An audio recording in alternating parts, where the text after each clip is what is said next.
Well, we want to welcome you. First of all, thank you everybody for coming today. Good afternoon. We're gathered here today because we've recently received more bad news from Governor Katie Hobbs' administration. Just days ago,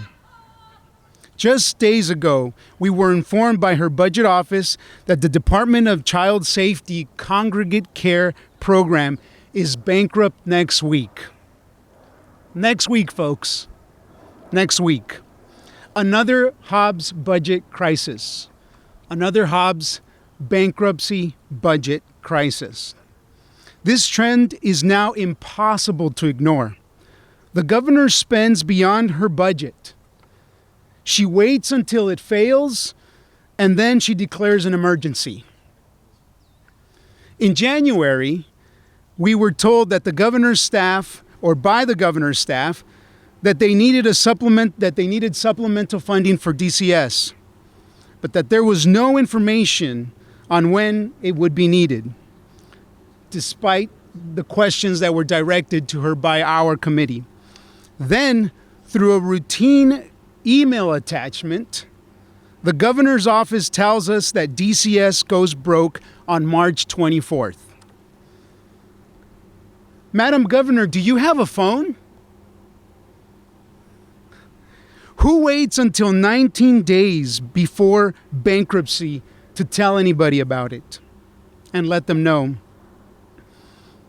Of all the mistakes we've seen, this may be the peak of irresponsibility. This financial mismanagement threatens the most vulnerable children in our state. And House Republicans will not let this stand. Once again, we are here being told that we have to clean up Governor Hobbs' mess. And you know what? Arizona's children deserve for us to be doing these things right. So today I am directing the chairman of the Joint Legislative Budget Committee to call a meeting and to find the way to take care of these kids from the governor's own budget, so that they can keep the lights on in DCS. I'm going to borrow a line from a former Senate president, Bob Burns. And I think that it's appropriate today. It appears the governor is having problems managing the level of responsibility to which she was elevated. Now I'm going to ask the Majority Leader to also share some remarks. Mr. Majority Leader. Yes. Thank you, Mr. Speaker. The legislature is tired of these manufactured crises from this governor.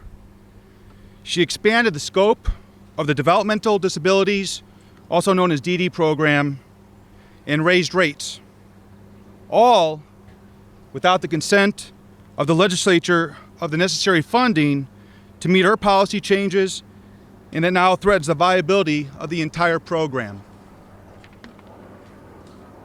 We are now being told that the developmental disabilities program goes broke by April.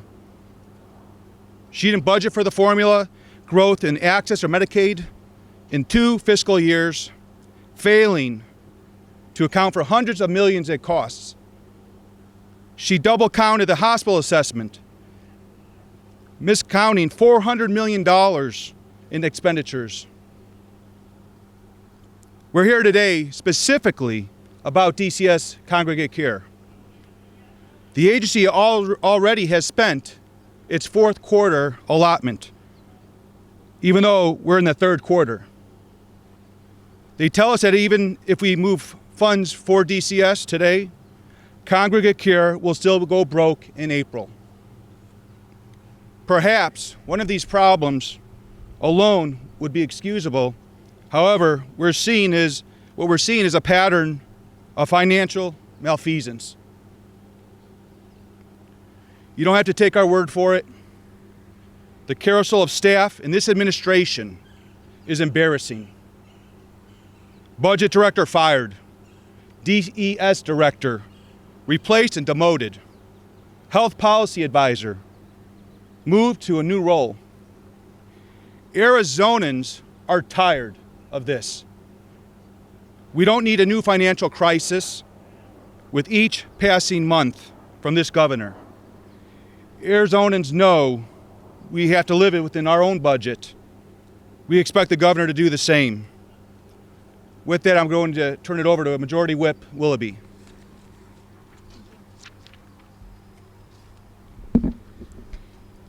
Thank you. I want to make it clear that we're standing here today because of decisions made by the governor that are affecting some of the most vulnerable in our society, those that we're supposed to be protecting, that we're supposed to be caring for. Now, this is the second group of individuals we've seen this happen to in just a short amount of time. First, the DCS, under the since fired director David Lujan, raised rates 30% in congregate care for one large vendor. This vendor made a six-figure donation to Governor Hobbs' inauguration fund. This is still under investigation with AG Mays and with County Attorney Mitchell. Second, for years, it's been the policy of the state to reduce congregate care because we believe that children should be with kinship or family that know them best. But in January, DCS told the House Appropriations Committee that we were done trying that congregate care was good enough, and we disagree. There are still 1,500 or approximately 1,500 children in congregate care. We have to do better. In the email referenced earlier by the speaker that the governor's office sent to us, I'm going to quote it.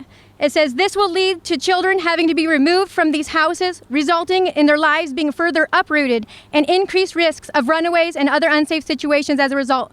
The department would have no other option but to undertake emergency measures by having kids stay in welcome centers or sleep in DCS offices.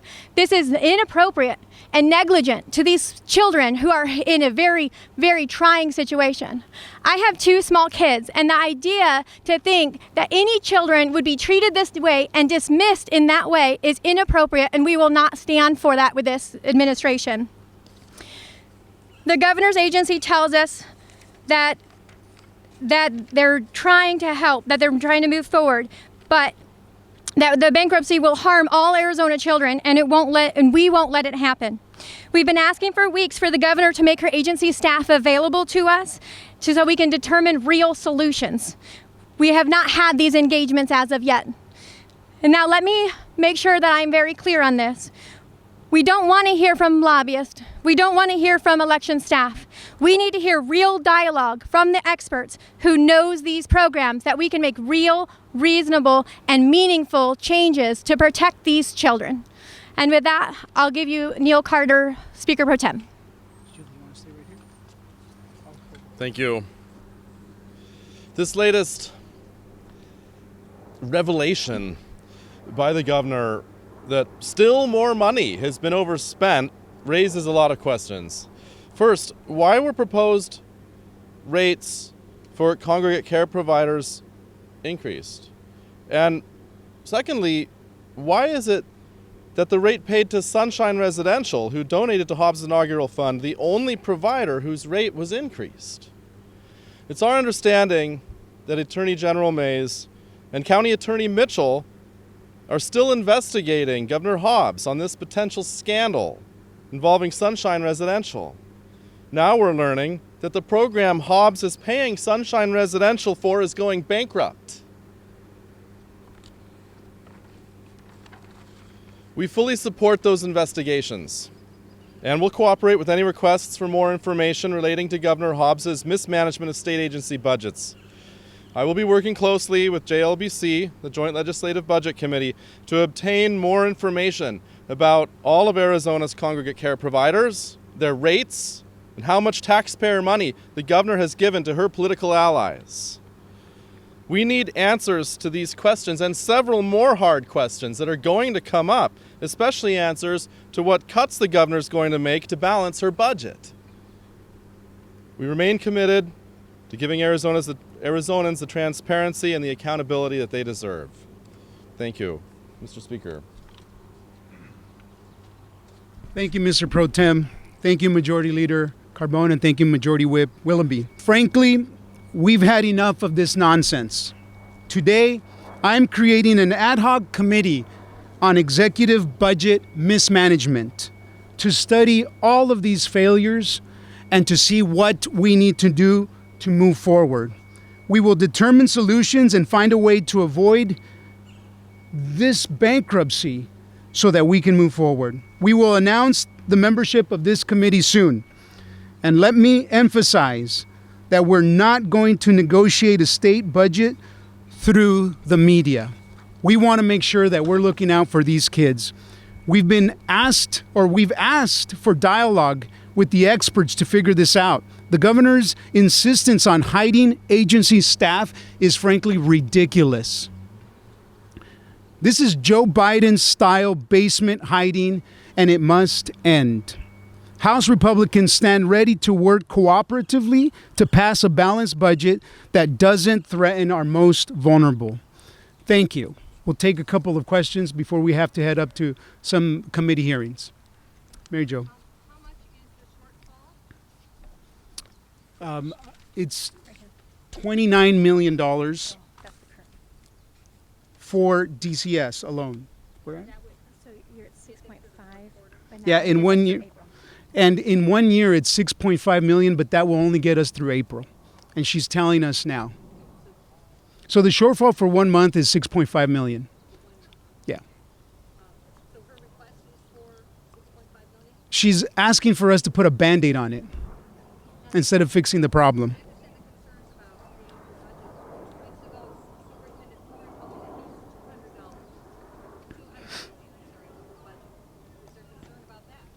Well, look, when it comes to this, there's no comparison. There's at least 1,500 kids in congregate care and over 1 million in K through 12 schools. K through 12 enrollment is already and always a shifting target. And ADE has been communicating for months on what the precise needs are there. Any other? Sorry, Stacey Barton here with the Arizona Republic. So with the caveat we haven't seen the governor's letter, you talked about the rate increases for congregate care. Does the governor cite any other reasons for needing the extra money or for going bankrupt? And do you agree that those are legitimate reasons? No, listen, she doesn't. She's just, again, this is now a pattern from this governor.